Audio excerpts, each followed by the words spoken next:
Alors j'ai choisi de faire cette petite vidéo qui s'intitule Améliorer son style d'écriture avec des logiciels parce que j'ai surfé un petit peu sur internet et je me suis rendu compte que a priori cette problématique n'est jamais abordée. Alors évidemment vous avez des vidéos assez intéressantes d'ailleurs hein, où on vous conseille de lire beaucoup, de travailler votre style en écrivant, de faire attention aux adjectifs, aux adverbes, aux répétitions, des choses comme ça. Bon là je vais aborder un autre point, c'est concrètement, on peut très bien améliorer son style. Évidemment, il faut lire, évidemment, il faut écrire, c'est les deux points les plus importants, mais vous pouvez aussi utiliser des outils, des logiciels, des logiciels qui vont vous permettre justement de prendre du recul sur votre style. Alors, je vais m'attarder sur trois logiciels que j'utilise, que je connais, qui sont donc Antidote, le Petit Robert et le Grand Robert. Alors en gros, ce sont des dictionnaires, mais on peut les utiliser à très bon escient. Alors, avant toute chose, je voudrais vous parler d'un livre assez intéressant qui s'appelle Comment il ne faut pas écrire. Alors c'est de Antoine Albala, qui est un auteur du début du XXe siècle, assez intéressant d'ailleurs, il a écrit d'autres ouvrages. Mais surtout, donc, il y a une partie qui s'intitule Les tendons du style, d'Olivier Lucetti, qui est un auteur contemporain et qui est très très très intéressant. C'est assez court, hein. Je vous ai mis les pages, la page 443 à la page 473, et il résume en 14 points des choses vraiment très très utiles sur le style. Et vous verrez que je vais en parler à la fin. Je vais utiliser un fichier de tableur Excel et on fera le lien avec justement l'utilisation d'Antidote. Donc vraiment un ouvrage assez intéressant que vous pouvez trouver assez facilement, notamment sur Amazon. Je l'ai acheté sur Amazon. Donc tout l'ouvrage est intéressant, mais la fin donc d'Olivier Lucetti est vraiment très intéressante. Alors, premier outil, le Grand Robert. Alors au départ, le Grand Robert, c'était un grand dictionnaire, le plus grand dictionnaire de la langue française. Vous voyez que sur l'image, on voit bien qu'il y a 6 tomes, donc très lourd, assez encombrant. Alors malheureusement, on ne peut plus le trouver. Ce n'est plus vendu à l'état neuf. Alors vous pouvez le trouver évidemment d'occasion, c'est au moins une centaine d'euros. Mais ce qui est beaucoup mieux, c'est d'avoir donc la version logicielle. Alors deux possibilités. Soit vous achetez le logiciel lui-même, en téléchargement, 169 euros environ, enfin 170 euros donc pour PC ou Mac, ou alors vous prenez un abonnement qui est de 70 euros à peu près par an. Alors évidemment, l'abonnement, ça va vous permettre d'avoir toujours la dernière mise à jour, alors que la version logicielle, non. Bon, personnellement, moi j'avais acheté ça il y a quelques années en DVD. Il est tellement complet que même s'il nous manque quelques mots, c'est vraiment pas embêtant. Enfin, moi, je vous conseille quand même de mettre le prix et vous serez tranquille. Alors, je ne sais pas si c'est toujours le cas, mais moi, la version que j'ai, je ne peux l'installer que 3 fois. Donc, si vous changez de PC, vous ne pourrez le faire que 3 fois. Alors, au départ, la version papier, c'était 100 000 mots. Alors là, ils annoncent 500 000 mots et sens. Alors, je n'ai pas vérifié, hein. Mais en tout cas, c'est colossal. 5000 locutions, expressions et proverbes, et ce qui est très très intéressant, 325 000 citations. Alors il faut bien voir que ce dictionnaire, c'est le plus complet des dictionnaires de langue française. Alors vous pensez peut-être au Larousse, moi je suis vraiment Robert, parce que je pense que le Robert c'est vraiment pour la littérature, le Larousse je l'utilise pas, je le trouve vraiment pas très intéressant. Alors après, pour un peu plus modeste, donc le Petit Robert, donc même chose à l'origine, c'est un dictionnaire papier qu'on peut toujours acheter, hein, très intéressant. Moi j'en ai même 2, mais vous trouvez aussi le logiciel, un peu moins cher, donc 120 euros on va dire, et en version, en abonnement, une cinquantaine d'euros. Alors c'est un peu moins de mots, hein. On n'est plus à 500 000, on est à 300 000 mots, il y a quand même 150 000 synonymes, 75 étymologies, 35 000 citations, etc. Bon, je vais pas tout mettre, hein. Vous allez sur le site qui est je vous mettrai le lien, le site Le Robert, et vous verrez, vous avez beaucoup de détails. Donc, 2 dictionnaires extrêmement intéressants, je vais vous montrer après mes versions. Troisième logiciel, Antidote 10.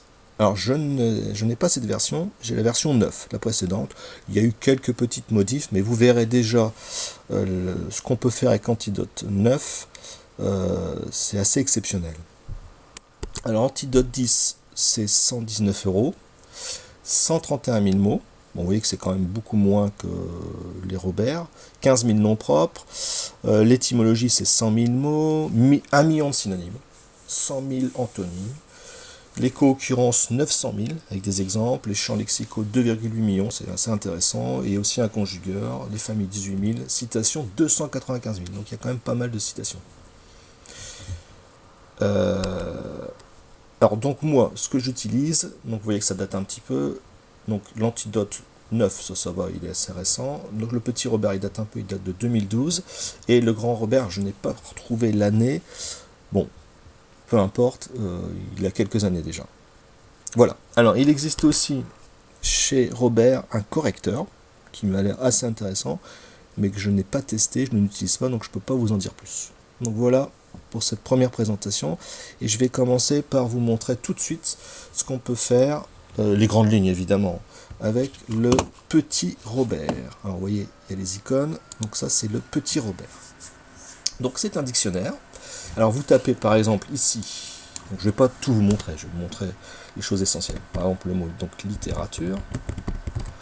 Alors vous voyez que tout de suite il vous propose, il y a toute la liste, par ordre alphabétique. Donc si on commence à taper donc lit, évidemment, après ça se déroule, et donc petit à petit donc le mot apparaît ici dans cette colonne. Alors vous avez évidemment l'étymologie, les racines, la famille étymologique, et donc vous avez donc plusieurs définitions. Il y a un menu déroulant. Alors vous avez différents outils, vous pouvez avoir le plan, donc l'étymologie, les synonymes. Voilà. Et après, évidemment, quand vous cliquez, ça vous renvoie sur le nouveau mot. Vous pouvez revenir en arrière. Là, j'étais sur le mot critique. Donc voilà, je reviens en arrière. Vous avez les citations. On peut même les écouter. Alors, attendez, par contre, j'ai dû couper le son. Excusez-moi. Donc, je vais remettre le son. On va pouvoir écouter ce qu'il a à nous dire. La vraie littérature était cette magie dont un mot, une strophe, un verset nous transportait dans un éternel instant de beauté. Des exemples. Vous voyez, exemple, expression. Bon.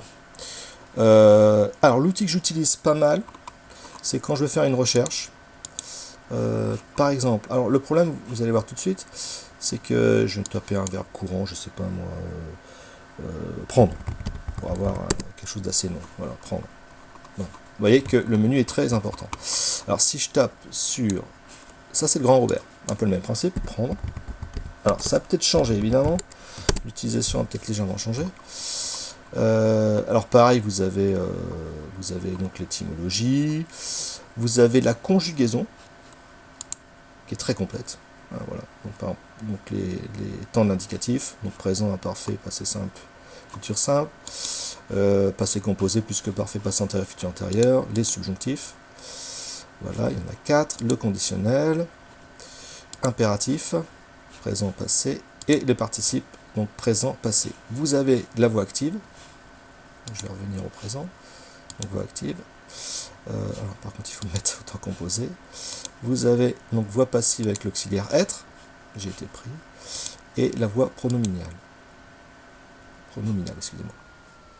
Voilà, donc c'est au niveau de la grammaire et de la conjugaison très complet. Alors, la petite différence, mais ils ont peut-être résolu le problème, c'est quand vous voulez par exemple chercher quelque chose, un sens. Par exemple, je veux chercher une expression, vous voyez, par exemple, être pris de vertige. Donc ce que je peux faire, c'est faire une recherche avec CTRL F, un peu comme on fait sur Internet. Je tape vertige, et il va me trouver tout de suite l'expression être pris de vertige, avec ce verbe prendre. Bien.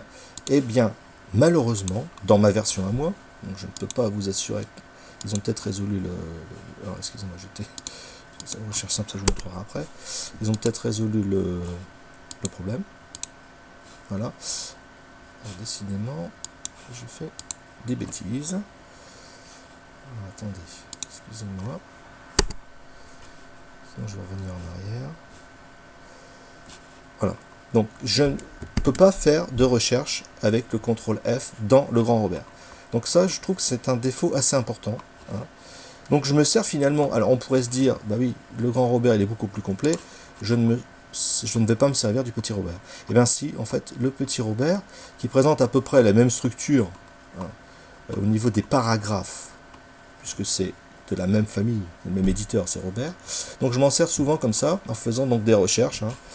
CTRL F, je vais voir bouche, pour prendre. Voilà, paf, il va me trouver le mot. Donc ça, je ne peux malheureusement pas le faire avec le grand Robert. Donc c'est un défaut. Alors j'espère qu'ils en ont tenu compte dans les versions plus récentes, mais je ne peux pas vous l'assurer. Bon, vous voyez que c'est extrêmement complet. Alors le grand Robert, je ne vais pas m'attarder davantage sur le petit. Donc je vous ai montré la conjugaison. Il y a un abrégé. Voilà. Il y a des citations. Alors, il y a beaucoup de citations. Alors, évidemment, c'est les grands auteurs. Aragon, Alexandre Dumas, Émile Zola, Laclos, Victor Hugo, Maupassant, Anatole France, Sartre, etc. Vous voyez, Balzac, Colette, voilà. Donc, c'est vraiment des citations de littérature. Des exemples, au niveau du sens. Prendre en passage, prendre la balle au bon, je te défends de prendre ce livre. Vous voyez que je déroule le menu. C'est extrêmement complet. C'est vraiment le dictionnaire le plus complet. Alors vous voyez, pour prendre, évidemment, c'est un mot assez important. Vous voyez, c'est extrêmement complet. Vous avez même des tableaux. Voilà. Verbe exprimant une idée de mouvement. Vous avez des tableaux comme ça. Par exemple, un tableau rigolo, je me sers assez souvent, c'est le tableau pour les couleurs. Alors, voilà. Désignation des couleurs. Vous avez un joli tableau avec toutes les couleurs possibles et donc évidemment la couleur qui se rapproche le plus, donc aigle marine, bleu vert. Vous voyez ce que vous... Donc assez intéressant. Bon, je ne vais pas tout descendre, vous dérouler tout le menu, ça serait assez conséquent. Je vais revenir sur prendre. Voir aussi. Je vois pas trop d'ailleurs, mais peu importe. Alors vous avez ici des petites citations, le tableau, l'histoire de... Alors l'historique de navigation, hein, quand vous vous souvenez plus, ben, voilà, j'ai été tout à l'heure regarder le mot flanqué, voilà. Donc je le retrouve ici dans mon historique de navigation.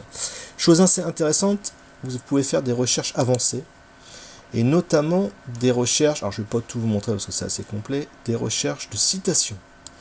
Par exemple, j'aimerais avoir une citation avec, je sais pas moi, le verbe épiairer, un mot un peu compliqué.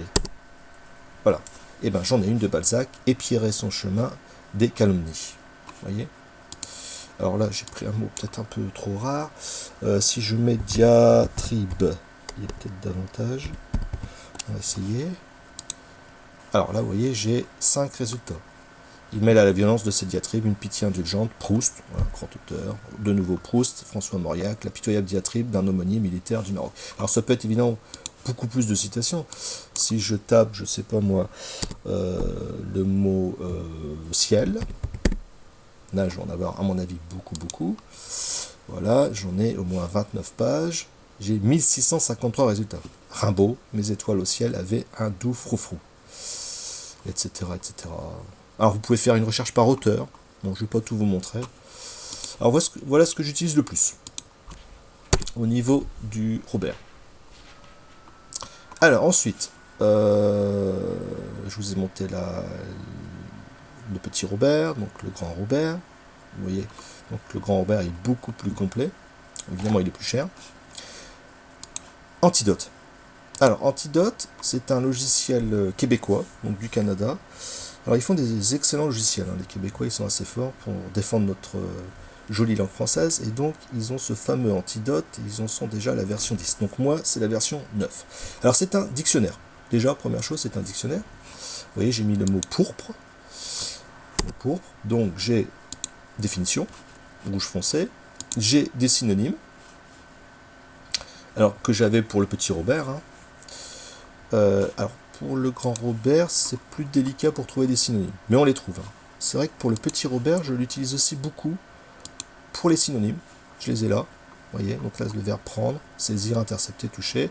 Et donc si je clique dessus, recevoir, j'arrive au verbe recevoir. Il y a des liens. Alors je reviens sur Antidote, donc je vous ai dit, il y a des dictionnaires. Alors évidemment, il y a toujours le Québec, parce que c'est québécois. J'ai des antonymes, bon là il n'y en a pas. Des co-occurrences, voilà, la couleur pourpre, basilic pourpre, pour faire des liens en différentes catégories de mots. Le champ lexical, alors le champ lexical c'est assez rigolo, donc vous avez les noms, les adjectifs, etc. Alors évidemment on ne voit pas tout, là il y en a 43, je peux voir les 38 autres ici. Et en plus vous avez une petite fenêtre, donc ça vous ne trouvez que sur, a priori, Antidote, à moins qu'ils aient fait ça sur la version Robert. Et donc le champ lexical, donc ici, ça se balade, et ça peut vous donner des idées pour l'écriture. Voilà, salicère, fleur, digital, feuillage, etc. Après on peut changer de mot, hein. Je sais pas moi, si on veut les nuages, voilà, sauterelle, connaissance, nuages de sauterelle, atome, voilà les nuages électroniques, sable, suie. Voilà, ça peut vous donner des idées pour faire une phrase. Vous avez aussi la conjugaison, bon, évidemment à condition de mettre un verbe. Donc si je mets le verbe flanquer, un verbe un peu recherché, j'ai différents temps, donc présent, futur simple, imparfait, subjonctif, temps composé. C'est tout à fait complet. Et vous avez même les temps périphrastiques. Futur proche, je vais flanquer, j'allais flanquer, je venais de flanquer.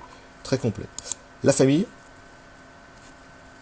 Alors évidemment là la famille de flanquer c'est peut-être pas intéressant. Qu'est-ce qu'on pourrait prendre chanter. Voilà, là c'est beaucoup plus intéressant. Donc déchanter, chantonner, chanteur, chanterelle, chantage, voilà, tous les mots de cette famille avec ce radical de chant. Des citations.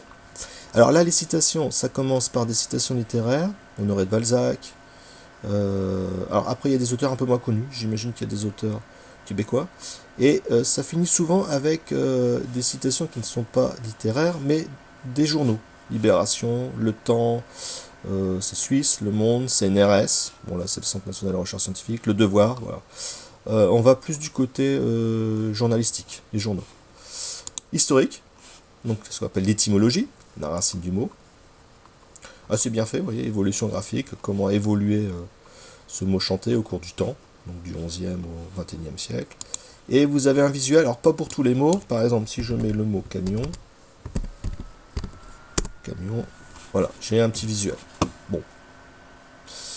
Je sais pas si je mets par exemple le mot château, est-ce que j'ai un truc intéressant? Oui, j'ai le château fort.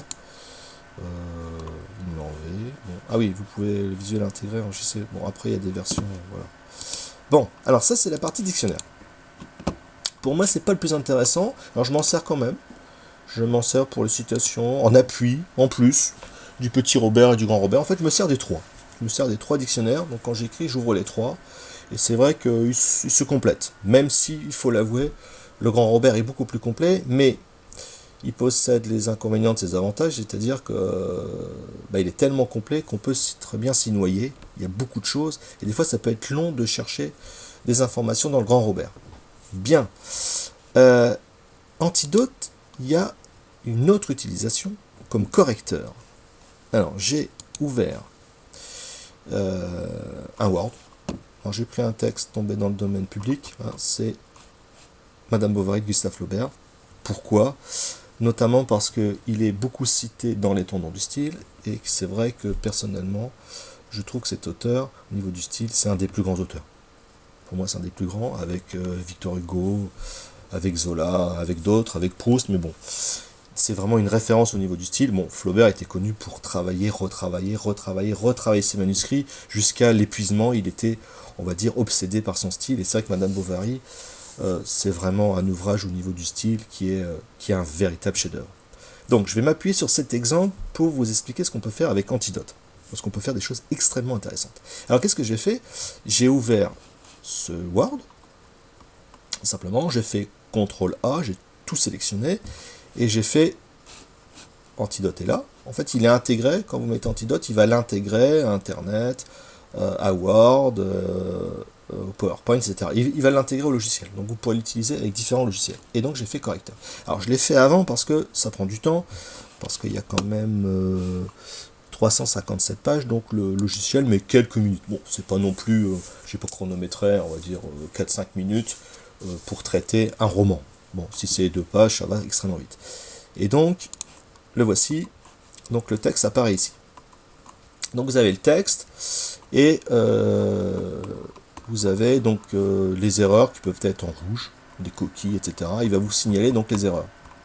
Par exemple, là il y avait du rouge. J'étais trop vite, excusez-moi. J'ai pas vu. Oh non, évidemment Flaubert, ça a été corrigé. Mais il peut y avoir des coquilles, des choses comme ça. Bon, peu importe. Alors, qu'est-ce qu'on peut faire avec ça? Ce qui est intéressant, c'est à ce niveau ici, là. Et surtout, après, je vais vous parler du style. Alors, pragmatique. Donc ça, c'est en rapport avec tout le texte qui vient de corriger. Alors, vous avez... là, il vous parle de qui, combien, quand, où. Bon, c'est pas le plus intéressant. Enfin, pour moi, personnellement. Donc, j'avance. La sémantique. J'avance aussi. Le lexique. Vous voyez, il y a 218 mots rares. 801 mots inconnus dans ce texte de Flaubert.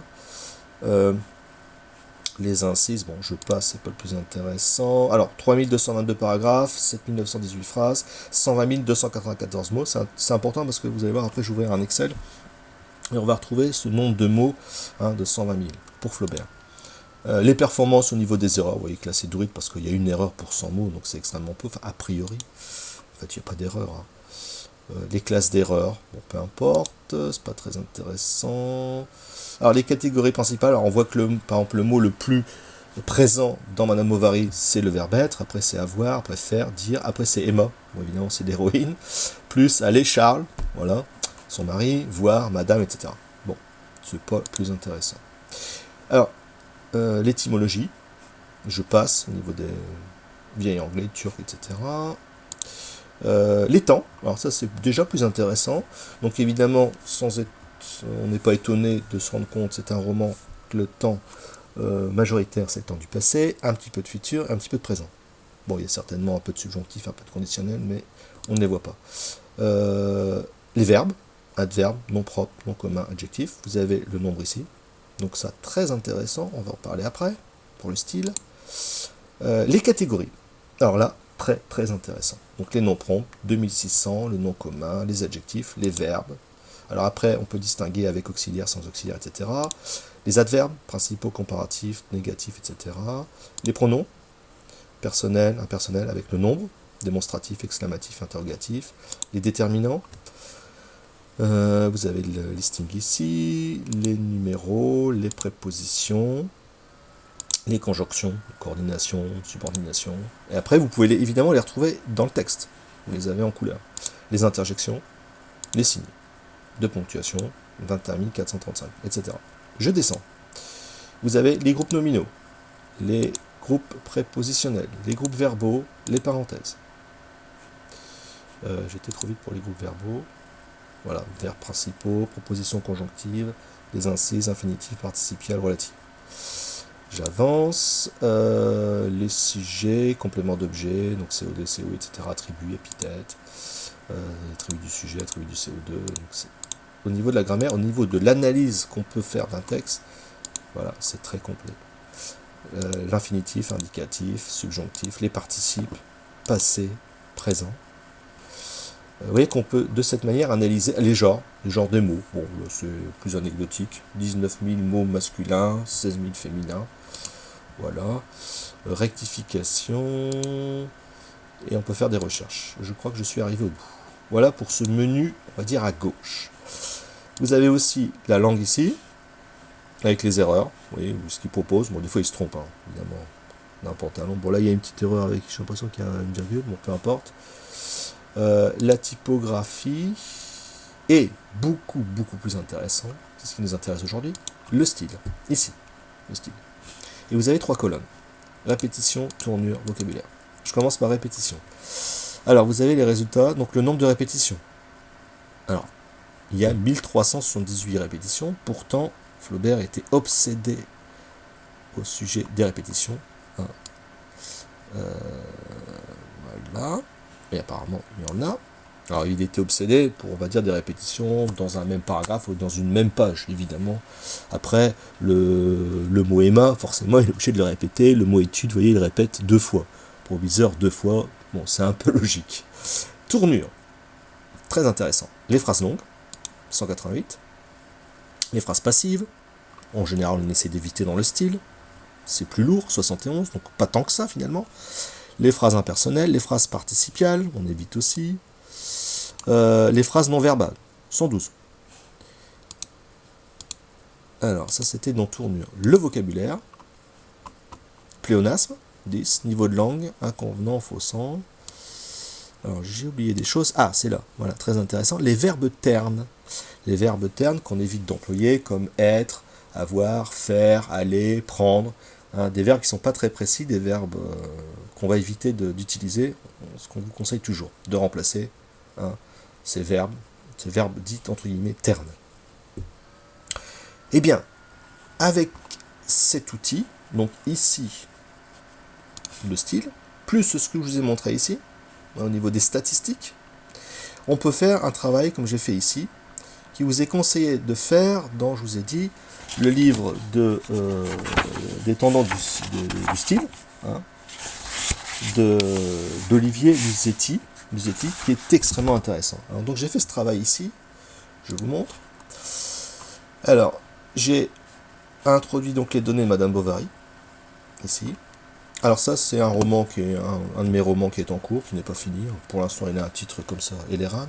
C'est son titre provisoire, on verra plus tard. Alors, j'ai mis quoi? J'ai mis le nombre de mots. Donc, vous voyez, 12 000 environ. Le nombre de phrases. Le nombre de mots par phrase. Alors, évidemment, j'ai fait une formule. On est sous Excel. Hein. B2 divisé par B3, enfin égal avant. Le nombre de verbes. Les verbes ternes, on en parlait à l'instant, des verbes ternes qu'il faut éviter. Et après, j'ai fait des statistiques. Vous voyez, pour avoir le pourcentage de verbes ternes, j'ai utilisé le nombre de verbes. Donc, B6 divisé par B5 fois 100, ça me donne environ 11%. Les répétitions, le participe présent, les conjonctions de subordination, les prépositions, les pronoms démonstratifs, les pronoms relatifs, les phrases longues à éviter donc, les verbes absents, faut pas en abuser, la voix passive en dessous, on n'en abuse pas non plus, les voix impersonnelles, les participiales, à éviter aussi, les adverbes, pas trop, les adjectifs, pas trop, les noms propres. Alors j'ai rajouté donc les noms propres et les noms communs. Alors au début, vous voyez que je m'étais arrêté à cette 18e ligne. Et là, pour la dernière version de mon roman, donc il y a la version de première, 2018, 2019, et là de avril 2019, j'ai fait récemment, donc aujourd'hui. Donc là c'est graduel. Donc j'ai rajouté donc les adverbes, les adjectifs, les noms propres, les noms communs. J'avais un peu peur d'avoir trop d'adjectifs et d'adverbes. Bon, finalement c'est assez contenu. Donc comme ça vous pourrez comparer votre style avec le style superbe de Flaubert. Bon, évidemment, ce n'est qu'une indication. Ça ne vous dira pas si votre texte est un chef-d'œuvre, mais déjà ça vous donnera une idée et de pouvoir après je vais dire corriger le tir par rapport à vos résultats. Alors vous voyez par exemple les verbes ternes, Flaubert, un peu moins de 11%. Bon, j'en ai, c'est pas pour vanter du tout, hein. J'en ai 7, 7,4, 7,3, j'en ai un peu moins. Et là je suis descendu à 7,3. Bon là ça va. Les répétitions, 2,6, vous voyez, 2,1, 3,1, là ça a augmenté. Vous voyez que mes répétitions sont en augmentation. Comme ça vous pouvez corriger le tir. Les participes présents, j'étais à 0,8, vous voyez que ça a augmenté, 3,5, 3,6. Qu'est-ce qu'on peut regarder? Donc les verbes absents, 4,2, j'étais beaucoup moins, 1,4, 1,4, c'est stable. Alors vous voyez que moi mon défaut c'était mes phrases un peu longues. Alors les phrases un peu longues, j'étais à 4,6 alors que Flaubert était à 2,5. Je suis descendu à 4,4, je suis remonté à 5, et là actuellement je suis redescendu à 4,4. Ouais, donc ça c'est quelque chose que je dois travailler, faire attention de ne pas faire des phrases trop longues. C'est à titre indicatif. Bon, évidemment, quand le chiffre, si je vais dire n'importe quoi, les adjectifs, 5,4 pour Flaubert, moi je suis à plus. Hein. Je suis à 6,6. Si vous êtes à 15%, c'est beaucoup trop. Vous voyez, c'est beaucoup trop. Donc là, il faut faire attention. Les adverbes, je suis à 8, c'est déjà pas mal. Flaubert est à 7,4. Si vous êtes à 15% d'adverbes, c'est trop. Après, si vous êtes à 9 ou à 10, c'est pas méchant, hein. Il n'y a pas que ça dans le style, hein, évidemment. Mais je crois que cet outil, donc Antidote 10, va vous permettre d'avoir du recul sur votre texte et de voir l'évolution, parce que c'est bien beau de dire, dans les vidéos YouTube, on vous dit, écrivez-moi un adjectif. C'est pas toujours nécessaire, les adjectifs. Faites attention aux adverbes. Faites pas des phrases trop longues, faites des phrases courtes, ou alternez. Mais, comment je fais pour me rendre compte de l'évolution de mon écriture? Eh bien, là, je vous donne un outil, Antidote. Vous pouvez aussi utiliser donc un tableur comme ça pour vérifier vos progrès. Et ça va vous permettre de vous rendre compte déjà de vos défauts. Hein, parce qu'évidemment, moi j'ai corrigé le tir. Hein, au début, j'avais pas ces chiffres-là. Donc j'ai retravaillé mon texte. Un texte, ça se retravaille. Et j'ai essayé donc de l'améliorer en essayant de gommer, on va dire, les plus gros défauts. Voilà. Alors je crois que j'ai fait le tour. Donc, vous voyez qu'Antidote, c'est vraiment un logiciel extrêmement intéressant. Alors évidemment, je ne vous ai pas montré, mais il va vous corriger les fautes. Par exemple, si on va prendre le texte ici, je vais rajouter des fautes, je sais pas, quand, je sais pas s'il va le trouver, entra, je vais mettre un T, suivi d'une, voilà, on va lui faire corriger le paragraphe, donc Antidote correcteur. Alors par contre je vais peut-être fermer, non ça va, voilà. Alors, attendez, je vais peut-être fermer ça quand même, ça sera plus facile pour lui. Donc je sélectionne correcteur, voilà, et il va corriger. Voilà, comme ça apparaît en rouge. Donc vous voyez que quand il y a un T, il vous propose D, entra, alors netra, non, alors là il trouve pas, on dirait qu'il ne trouve pas. Qu'est-ce qu'il me propose? Majuscule? Non. Alors ce qui est intéressant, c'est que si on corrige directement, voilà, il va automatiquement corriger dans votre texte d'origine. Il n'y a pas besoin de corriger là et de corriger. Non, c'est lié. Donc je clique, voilà, il va corriger. Et là c'est bon. Et si je reviens dans mon texte, il a enlevé le T, il a enlevé le T ici, il a bien corrigé. Donc déjà, on peut déjà s'en servir comme correcteur. Alors des fois, il va vous trouver des petites fautes qui n'existent pas forcément, hein, mais globalement, je trouve qu'il va trouver, on va dire 95%, voire plus des fautes. Il est assez fiable. Et après, il vous renseigne aussi, vous voyez, rupture, il vous renseigne sur votre syntaxe. Si la syntaxe est un peu bancale, s'il manque des virgules, donc au niveau de la ponctuation, il est assez fiable. Il va vous corriger plein de petits défauts, et puis évidemment, si vous avez du mal à grammaire, si vous avez des difficultés en orthographe, ça sera un outil extrêmement intéressant. Voilà. Bon, c'est un coût, Antidote, hein, d'une centaine d'euros. Le petit Robert, c'est aussi une centaine d'euros. Le grand Robert, c'est un peu plus cher. Mais à l'usage, ce sont vraiment des outils intéressants. Voilà. Alors si vous avez des petites questions, je vous mettrai les références sous la vidéo. Si vous avez des petites questions, vous pouvez me poser une question avec YouTube et j'y répondrai avec plaisir. Voilà pour cette vidéo. Merci pour votre visionnage et je vous dis à bientôt. Au revoir.